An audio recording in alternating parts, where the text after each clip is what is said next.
अब बात बुलेटिन में उस दरबार की जिसे पूरे देश की राजनीतिक हस्तियां अपना संकट मोचक मानती है। कहां है ये मंदिर और क्यों यहां साधना आराधना सत्ता प्राप्ति का अनिवार्य उपाय कहा जाता है, ये रिपोर्ट देखिए।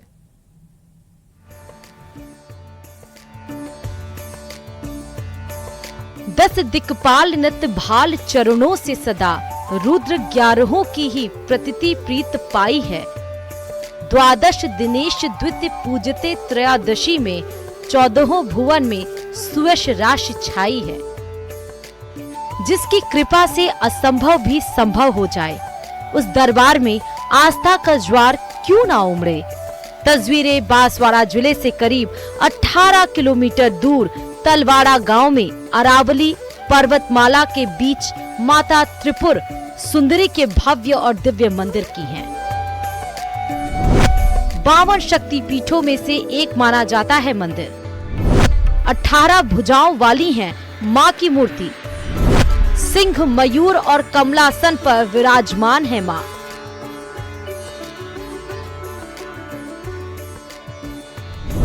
तीनों रूपों में दर्शन देती है मां। प्रातःकाल कुमारिका, मध्याह्न में यौवना, साया काल में प्रौढ़ा रूप में दर्शन देती है मां। कुछ विद्वान देवी मां की शक्तिपीठ का अस्तित्व 3री सदी से पूर्व मानते हैं। मां राजराजेश्वरी एक वागड़ क्षेत्र में इसको तरताई माता कहते हैं, जो अर्थ होता है तुरंत फल देने वाली। तो यहाँ पर राजनीतिक क्षेत्र में, प्रशासनिक क्षेत्र में काम करने वाले लोग इसका आश्रय पा करके और पदोन्नति प्राप्त करते हैं। कई ऐसे प्रमाण मिले हैं जिनको लोगों को इस प्रकार की आस्था का प्रतिफल मिला है। चैत्र नवरात्रि का ये नववर्ष है और चैत्र नवरात्रि में माँ का जो नवरात्रि धूमधाम से मनाए जाते हैं। यहाँ लाखों की संख्या में यहाँ दर्शनार्थी माँ के दर्शन हेतु लाभ लेते हैं और उनकी हर इच्छा मनोकामना पूर्ण होती है। इस शक्तिपीठ के प्रति सिर्फ स्थानीय श्रद्धालुओं ही नहीं बल्कि विशिष्ट और अति विशिष्ट जनों की भी आस्थाएं जुड़ी हुई हैं। राजस्थान, MP, गुजरात सहित पूरे देश के कई सियासी दिग्गज यहाँ अपनी मन्नतों की झोली लिए आते हैं और आश्वस्त करने वाली मां की मुस्कान लिए लौटते हैं। मां के दर्शन के लिए प्रधानमंत्री नरेंद्र मोदी, पूर्व उपराष्ट्रपति स्वर्गीय भैरव सिंह शेखावत, गृह मंत्री अमित शाह, रक्षा मंत्री राजनाथ सिंह, केंद्रीय मंत्री गजेंद्र सिंह शेखावत, पूर्व मुख्यमंत्री वसुंधरा राजे और अशोक गहलोत सहित कई दिग्गज यहाँ शीश नवाते रहे। मान्यता है कि इस मंदिर में जिसने भी सच्चे भाव से अपनी मन्नत मांगी, उसने देश और राज्य में राज किया। कि माँ भगवती राजराजेश्वरी त्रिपुरा सुंदरी का विख्यात पूरे संपूर्ण भारत में फैला हुआ है और हमारे आसपास क्षेत्र के काफ़ी लोग, गुजरात, मेवाड़, राजस्थान के आसपास के जितने भी श्रद्धालु हैं, वो कुछ न कुछ मन में आस्था लेके आते हैं और उनकी आस्था पूर्ण रूप से माँ भगवती पूरा करती है। प्रदेश के पूर्व मुख्यमंत्री दिवंगत हरिदेव जोशी की मां त्रिपुर सुंदरी में गहरी आस्था थी। वे माता के अनन्य भक्त थे। वे अपने गृह अंचल की हर यात्रा की शुरुआत मां त्रिपुरा सुंदरी के मंदिर में जाकर ही करते थे। तत्कालीन प्रधानमंत्री इंदिरा गांधी की इच्छा के विपरीत मुख्यमंत्री और 3 राज्यों के राज्यपाल पद पर आसीन होने को मां त्रिपुर सुंदरी की कृपा माना गया। माँ के दरबार में आकर एक शांति मिलती है, मन को प्रसन्नता मिलती है और माँ के आशीर्वाद से ही आज जो कुछ भी है। राजराजेश्वरी माँ भगवती के चरणों में जब भी धोख लगाते हैं और जो कुछ भी सोच कर आते हैं वो काम पूरा होता है। और सिर्फ यहाँ राजस्थान से ही नहीं, संपूर्ण देश भर से काफ़ी सारे श्रद्धालु प्रतिवर्ष यहाँ पर आते हैं और सबकी कहीं न कहीं माँ के प्रति अगाध आस्था एवं श्रद्धा है और कहीं न कहीं उनकी जो सोच है, उनकी जो माँ के प्रति जो आस्था को लेकर जो भी काम को सोच के आते हैं वो काम पूरा होता है। इसीलिए यहाँ पे लाखों की तादाद में लोग दर्शन करते हैं। हर साल में एक बार आते हैं हम लोग यहाँ पे। 5 साल से आ रही हूँ कंटिन्यू। हर मनोकामना पूर्ण हो जाती है यहाँ से और मंदिर बहुत अच्छा है यहाँ का। आने के बाद विश्राम व्यवस्था बहुत अच्छी है, हर तरह से सुविधाएं बहुत पूरी हो रही हैं और हर बार आने का मन करता है। ऐसे तो इस मंदिर में हर रोज बड़ी संख्या में श्रद्धालु पहुंचते हैं, लेकिन नवरात्र में भक्तों का बड़ी भीड़ उमड़ती है। नवरात्र में मंदिर परिसर को आकर्षक रूप से सजाया जाता है और माता की विशेष पूजा अर्चना की जाती है।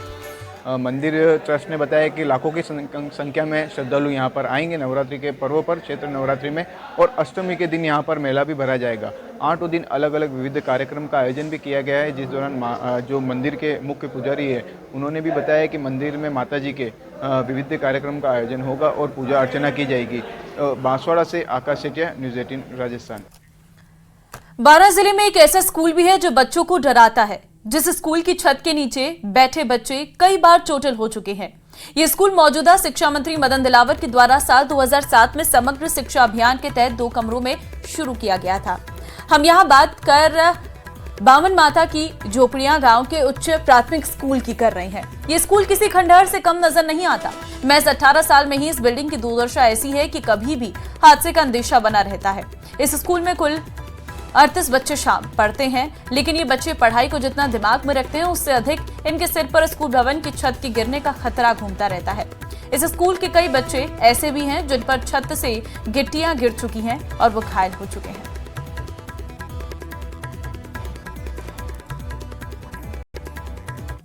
बूंदी शहर की सबसे बड़ी समस्या जेतसागर नाले पर हो रहे अतिक्रमण को तोड़ना प्रशासन और नगर परिषद सहित पुलिस के लिए भी बड़ी चुनौती था। इसी मामले में लोकसभा स्पीकर ओम बिरला के निर्देशों पर अतिक्रमण तोड़ने की शुरुआत हुई। नगर परिषद और कोतवाली पुलिस की मौजूदगी में शहर के जेतसागर नाले पर लंबे अतिक्रमण को तोड़ने का काम शुरू हो गया है। 100 से अधिक अतिक्रमण नगर परिषद में नाले पर चिन्हित किए गए हैं, जिन्हें तोड़ा जाना है। तभी नाले की चौड़ाई और RUIDP द्वारा नाले का जो निर्माण कार्य और नाले को पक्का करने का काम है वो किया जाएगा। लंबे समय से अतिक्रमण नहीं तोड़ने के चलते ये कार्य भी अटका हुआ था। बारिश के समय नल और फ्लो हो जाने के चलते शहर 2 भाग में बढ़ जाता था और शहर की कॉलोनियां जलमग्न हो जाती हैं। अब अतिक्रमण टूटने के बाद गर्मी में ही ये काम पूर्ण होगा तो शहरवासियों को राहत भी मिलेगी। कहना क्या है, नाला बनाना था, RUIDP ने इसका कॉन्ट्रैक्ट लिया था और ये अभी पेंडिंग पड़ा हुआ था। कुछ छोटे मोटे अतिक्रमण थे, उनकी वजह से पेंडिंग पड़ा हुआ था। आज से इसको शुरुआत किया है और हमारा टारगेट है इसको इस गर्मियों के मौसम में जून तक इसको कंप्लीट करने का है। तो कुछ अतिक्रमण आ रहे थे जो छोटे छोटे थे, जिनकी वजह से पेंडिंग पड़ा हुआ था, उसको हटाया। जो बहरोड में पुलिस और परिवहन विभाग की टीम ने देर रात ओवरलोड वाहनों के खिलाफ कार्रवाई करते हुए 3 ट्रकों को पकड़ा है। वहीं टीम की कार्रवाई से वाहन चालकों में हड़कंप मच गया। डीएसपी कृतिका यादव ने बताया कि सदर थाना क्षेत्र में परिवहन विभाग और पुलिस ने ओवरलोड वाहनों के खिलाफ संयुक्त रूप से कार्रवाई करते हुए 3 ट्रकों पर 1 लाख रुपए से अधिक का जुर्माना लगाया है। आगे भी ओवरलोड वाहनों के खिलाफ कार्रवाई जारी रहेगी ताकि ओवरलोड वाहनों के चलते होने वाली सड़क दुर्घटनाओं में कमी आ सके।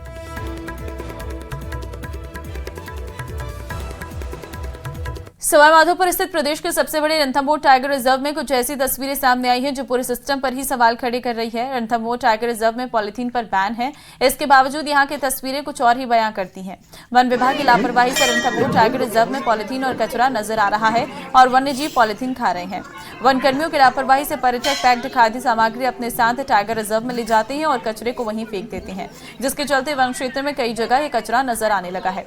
सोशल मीडिया पर वायरल हो रहा ये वीडियो रणथंभौर टाइगर रिजर्व की हकीकत बयां कर रहा है। वीडियो में बारहसिंगा पॉलीथीन चबाता नजर आ रहा है और वहीं पॉलीथीन का कचरा पड़ा नजर आ रहा है। पॉलीथीन वन्यजीवों के लिए जानलेवा है, लेकिन इसके लिए आखिरकार जिम्मेदार कौन है?